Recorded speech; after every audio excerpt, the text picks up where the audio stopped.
নমস্কার বন্ধুরা, welcome to SD unique sports. বন্ধুরা, এই ভিডিওতে আমরা কথা বলবো কিছু ট্রান্সফার আপডেট নিয়ে।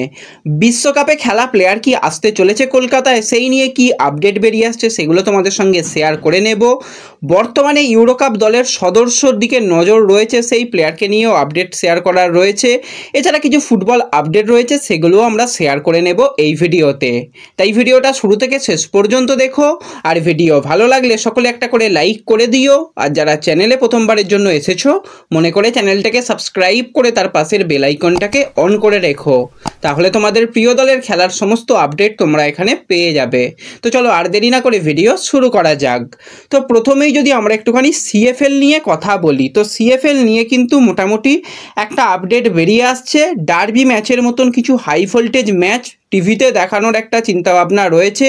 আর বাকি ইস্টবেঙ্গল, মোহনবাগান, মোহামেডান এবং ডায়মন্ড হারবারের যে ম্যাচগুলো থাকবে, টোটাল 60টা ম্যাচ কিন্তু মোটামুটি তোমরা মোবাইল অ্যাপ্লিকেশনে দেখতে পাবে।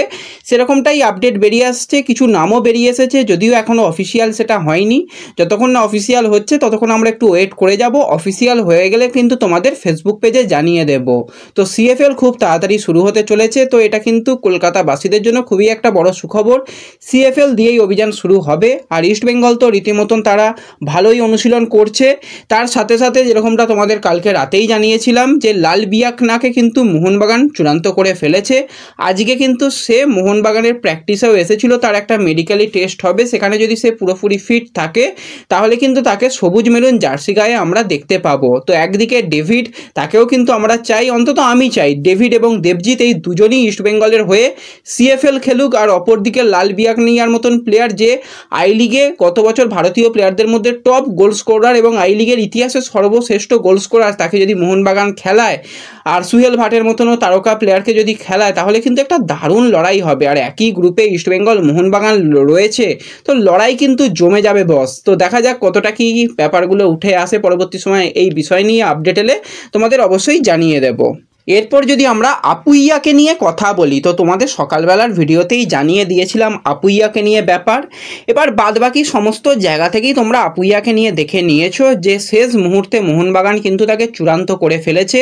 তো এতদিন মোটামুটি তোমরা অনেক ভিডিও দেখেছো, বেশ কিছু চ্যানেল কিন্তু তারা এই জিনিসটাকে একদম করেই দিচ্ছিল যে হ্যাঁ এটাকে একদম সাইন, সাইন না হলেও সাইন।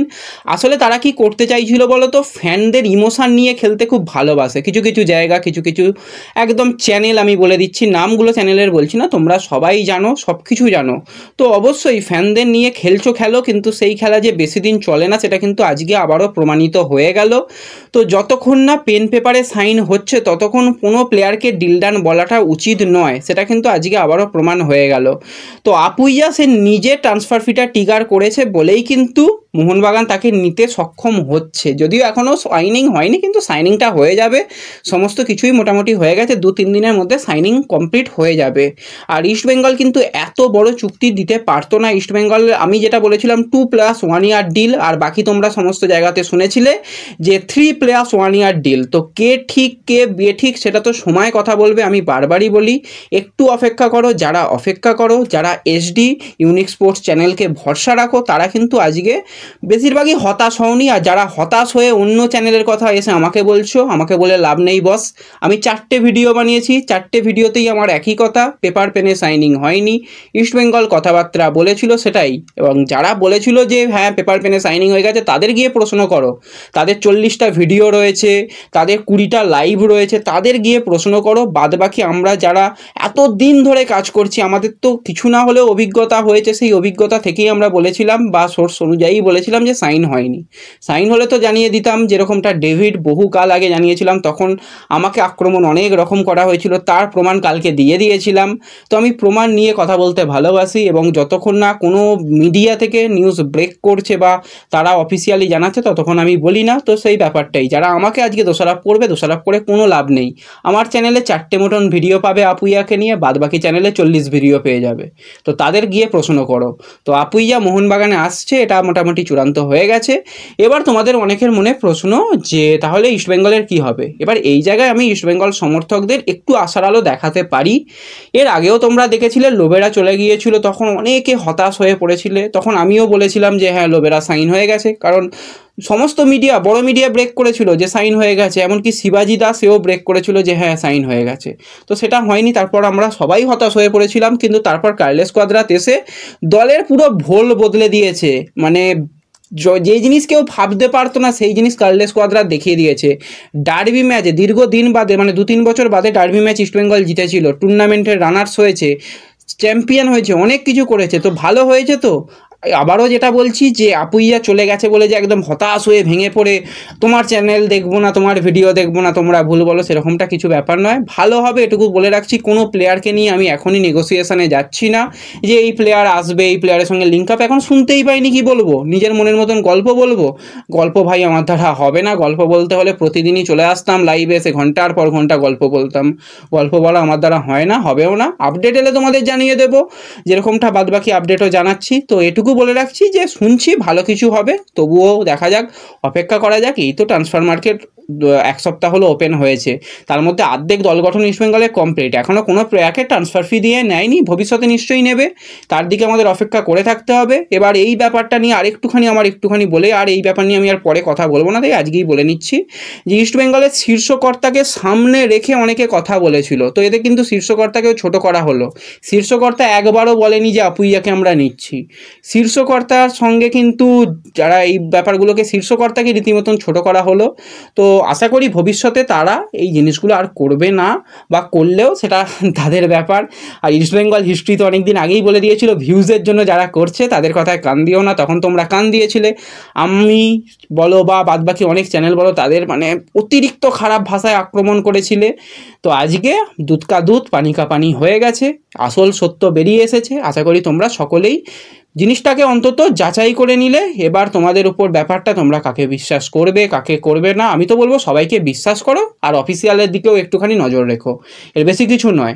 আমাকে বিশ্বাস করতে হবে, কাউকে বিশ্বাস করতে হবে না, আমি কখনো বলি না, বলবো না। সবাই ভালো কাজ করছে, যে যার সোর্স অনুযায়ী সবাই নিজেদের সেরাটা দিয়ে পরিশ্রম করছে ভালো করার জন্য, কেউ খারাপ করার জন্য নয়। তবুও ওই যেটুকু বলার সেটুকু বললাম, বাদবাকিটা তোমাদের উপর।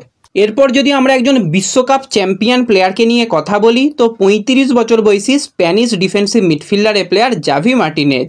তো এই প্লেয়ারের সঙ্গে মোহনবাগানের নাকি লিঙ্ক আপ কালকে থেকে তৈরি করা হচ্ছিল। তো এরকম ভুয়ো ট্রান্সফার রিউমর প্রচুর ঘোরাফেরা করে। তো প্লেয়ারটা নিঃসন্দেহে একজন বড় মাপের প্লেয়ার, বিশ্বকাপ জয়ের সাথে সাথে কিন্তু ইউরো কাপও চ্যাম্পিয়ন হয়েছিল। তো এই প্লেয়ারের সঙ্গে নাকি কথাবার্তা শুরু করেছে মোহনবাগান দল। তো আজকে মোটামুটি মার্কাসের তরফ থেকে জানিয়ে দেওয়া হয়েছে এই রকম কোনো বিদেশি প্লেয়ারের সঙ্গে লিঙ্ক আপটা সত্য নয়। এবার যেটুকু জানা যাচ্ছে, মোহনবাগান কিন্তু রীতিমতন হাই প্রোফাইল কিছু প্লেয়ারের সঙ্গে কথাবার্তা বলছে। খুব সম্ভবত একজন মার্কি প্লেয়ারের সঙ্গেও কিন্তু কথাবার্তা চলছে, মার্কি সাইনিং হিসাবে কিন্তু সেই প্লেয়ারকে নিতে পারে। যদিও নাম এই মুহূর্তে একদমই বাজারে বেরিয়ে আসছে না, কিন্তু এরকম বেশ কিছু ভুয়ো নাম বেরিয়ে আসছে যেগুলোর কোনো সত্যতা নেই। তো এরপরে যদি আমরা আরও একজন প্লেয়ারকে নিয়ে কথা বলি, তো কয়েকদিন আগেই তোমাদের ফেসবুক পেজেও জানিয়েছিলাম, পরবর্তী সময় ভিডিও আকারেও জানিয়েছিলাম। তো 31 বছর বয়সী স্লোভাকিয়ার সেন্টার ব্যাক, এছাড়া ডিফেন্সিভ মিডফিল্ডারেও খেলতে পারে, মার্কো। তো মার্কোকে নিয়ে কি আপডেট রয়েছে? তো মার্কোকে নিয়ে শুধুমাত্র একটা লিঙ্ক আপ যেটুকু তোমাদের বলেছিলাম, তার বেশি কিছু যেহেতু ঘটেনি, তো সেক্ষেত্রে বলবো কি করে। আজকে যেটুকু শোনা যাচ্ছে, মোটামুটি একটা আন্দাজ পাওয়া যাচ্ছে যে হ্যাঁ, তার সঙ্গে ভারতীয় ক্লাবের মানে একটা যোগাযোগ তো হয়েছে, দুটো ক্লাব যোগাযোগ করেছে। তার মধ্যে ইস্টবেঙ্গলের নামটাও কিন্তু নতুন করে জুড়লো। ইস্টবেঙ্গল ম্যানেজমেন্ট কিন্তু এই প্লেয়ারের সঙ্গে একটা লিঙ্ক আপ করেছে, জাস্ট এ লিঙ্ক আপ, কোনো রকম অ্যাডভান্স স্টেজ, তাকে পেপার পাঠানো, তাকে এই করা ওই করা কিচ্ছু নয়, শুধুমাত্র একটা লিঙ্ক আপ, যেটা কিন্তু সত্য, আজকের দিনে দাঁড়িয়ে সত্য। কারণ যেই জায়গা থেকে আমি আপডেটটা পেয়েছি সেটা কিন্তু একদম একটা ভালো জায়গা। তো সেখান থেকেই মোটামুটি বলা হচ্ছে যে এই প্লেয়ারের সঙ্গে একটা লিঙ্ক আপ চলছে। যদিও এই মুহূর্তে যেহেতু ইউরো কাপ চলছে, এখনই কথাবার্তা কিছু হবে না হয়তো। তো দেখা যাক, ইউরো কাপের পরেই সিদ্ধান্ত হয়তো হতে পারে। তাছাড়াও কিন্তু ইস্টবেঙ্গল আরও কিছু বিদেশি প্লেয়ারের সঙ্গেও কথাবার্তা বলছে, যেটুকু শোনা যাচ্ছে। তো এই প্লেয়ার যদি আসে তো ভালো প্লেয়ার, নিঃসন্দেহে ভালো প্লেয়ার, একজন বড় লেভেলের প্লেয়ার। ক্লাব কেরিয়ারে 300+ ম্যাচ খেলার অভিজ্ঞতা রয়েছে, যেরকমটা তার প্রোফাইল নিয়ে আগেই আলোচনা করেছি। যে প্লেয়ারটা 300+ ম্যাচ খেলেছে ডিফেন্ডার প্লেয়ার হিসাবে, তাকে নিয়ে কোনো রকম সন্দেহ তো নেই। আর মাত্র 3টে red card, double yellow card হয়ে রেড কার্ড হয়েছে 4টে। তো ওভারঅল কিন্তু একটা দারুণ সাইনিং। ডিফেন্সিভ মিডফিল্ডার হিসাবেও কিন্তু খেলতে পারে, কিন্তু তার main position CB plus left ব্যাকেও কিন্তু বেশ কিছু ম্যাচ খেলেছে। তো খুবই হাই প্রোফাইল প্লেয়ার, যদিও তার মার্কেট ভ্যালু বর্তমানে 4 কোটি টাকা। তো দেখা যাক পরবর্তী সময় সেই প্লেয়ার আদেও ভারতে আসতে চায় কিনা বা এলেও কোন ক্লাবে যোগদান করে তার দিকে আমাদের নজর থাকবে। তো এই মুহূর্তে ইস্টবেঙ্গলের যেহেতু একটা লিঙ্ক আপ তৈরি হয়েছে তোমাদের সঙ্গে শেয়ার করলাম। তো এই ভিডিওতে এটুকুই আলোচনা করার ছিল। ভিডিও ভালো লাগলে ভিডিওতে লাইক করে দিও, চ্যানেলে প্রথমবারের জন্য এলে চ্যানেলটাকে সাবস্ক্রাইব করে দিও, ফেসবুক পেজ থেকে ভিডিও দেখলে ফেসবুক পেজটাকে ফলো করে নিও এবং ভিডিও একটু সকলের সঙ্গে শেয়ার করে দিও। তো দেখা হচ্ছে পরবর্তী ভিডিওতে। ধন্যবাদ।